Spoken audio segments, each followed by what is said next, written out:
ये है आग की खोज। मानचित्र 2 में कुरनूल गुफा ढूंढो। यहाँ राख के अवशेष मिले हैं। इसका मतलब यह है कि आरंभिक लोग आग जलाना सीख गए थे। आग का इस्तेमाल कई कार्यों के लिए किया गया होगा, जैसे कि प्रकाश के लिए, मांस भूनने के लिए और खतरनाक जानवरों को दूर आदि भगाने के लिए। आज हम आग का उपयोग किस लिए करते हैं?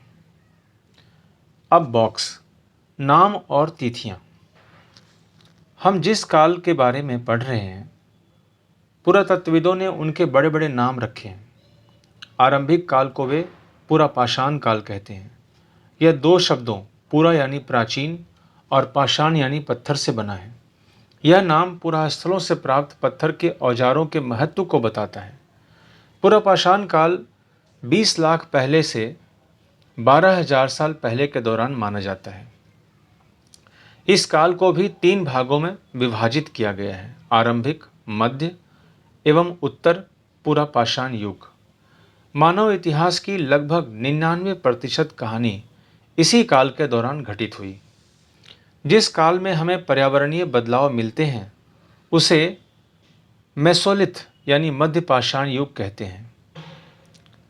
इसका समय लगभग 12,000 साल पहले से लेकर 10,000 साल पहले तक माना गया है। इस काल के पाषाण औजार आमतौर पर बहुत छोटे होते थे। इन्हें माइक्रोलिथ यानी लघु पाषाण कहा जाता है। प्रायः इन औजारों में हड्डियों या लकड़ियों के मुट्ठे लगे हंसियां और आरी जैसे औजार मिलते थे। साथ साथ पुरापाषाण युग वाले औजार भी इस दौरान बनाए जाते रहे। अगले युग की शुरुआत लगभग 10,000 साल पहले से होती है। इसे नवपाषाण युग कहा जाता है। नवपाषाण का क्या मतलब होता होगा? हमने कुछ स्थानों के नाम दिए हैं। अगले अध्याय में तुम्हें ऐसे अनेक नाम मिलेंगे।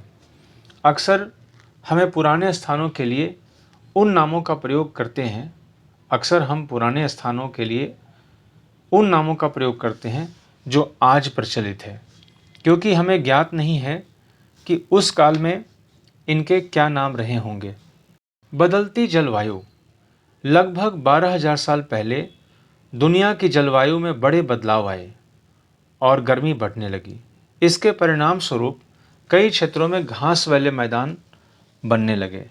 इससे हिरण, बारहसिंघा, भेड़, बकरी और गाय जैसे उन जानवरों की संख्या बढ़ गई जो घास खाकर जिंदा रह सकते हैं। जो लोग इन जानवरों का शिकार करते थे वे भी इनके पीछे आए और इनके खाने पीने की आदतों और प्रजनन के समय की जानकारी हासिल करने लगे। हो सकता है कि तब लोग इन जानवरों को पकड़कर अपनी ज़रूरत के अनुसार पालने की बात सोचने लगे हों। साथ ही इस काल में मछली भी भोजन का महत्वपूर्ण स्रोत बन गई।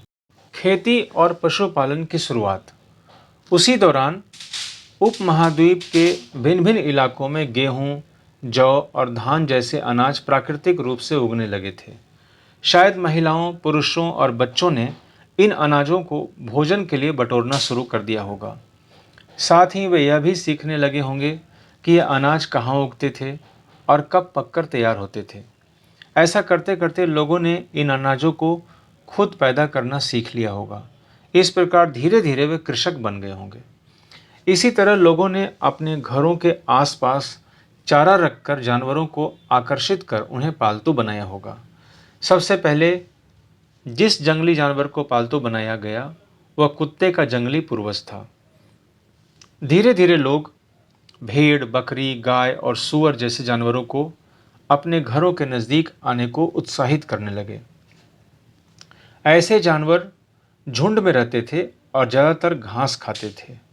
अक्सर लोग अन्य जंगली जानवरों के आक्रमण से इनकी सुरक्षा किया करते थे और इस तरह धीरे धीरे वे पशुपालक बन गए होंगे। क्या तुम बता सकती हो कि सबसे पहले कुत्तों को ही पालतू क्यों बनाया गया?